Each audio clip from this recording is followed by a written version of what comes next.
ጨርሻለሁ። ውሃ ይዤ መጣሁ። እሺ ዛሬ ደግሞ ብሎ መካኒክ አረገሳ።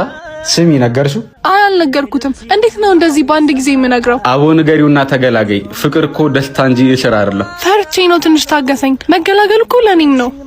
አሁን ሳይመጣ ቶሎ ሂድ። ብዙ አታካብጂ እባክሽ። ምርጫ ስምረጪ። ዛሬ ግን ሳትነግሪው እንዳትመጪ። እንዴ ይዙ ብንገላገል ይሻላል አይደል? ማለት ስራውን ቶሎ ጨርሰን። ምን ነው ግን ሌላ የምትገላገየው ነገር አለ እንዴ? አዎ። ምን? በድብቅ መውደዴ። ማንን? አንተን። ድሮስ ጓደኛሽ ሆኜ ላትወጂ ነው? እንዳልገባው አቱን ይዙ። ከሱ በላይ እንደምወድ ታውቃለህ። የማይሆን ነገር አታውሪ። ለምንድነው የማይሆነው? ያለንን ጓደኝነት ማጣት አልፈልግም። ፍቅር ጀምረን ባይሳካ ካንቺ ጋር እንደበዳይና እንደ ጠላት መተያየት አልፈልግም። እሱን ሳልነግር ቢሆን ነበር። መውደዴን ከነገርኩ በኋላ ጓደኝነታችን መቀጠል ነው የሚከብደኛል። መራቅ አይቀርም። ከመጠላላት መራራቅ ይሻለኛል። አንቺም ቢሆን መላመዳችን ነው መዋደድ የመሰለሽ። ጊዜ ሰተሽ አስቢበት። አሁን እቸኩላለሁ ልሂድ። እያወራው ነው። ቆይ ሴቱን የመጠየቄ ነው እንደዚህ ያደረገ? አይደለም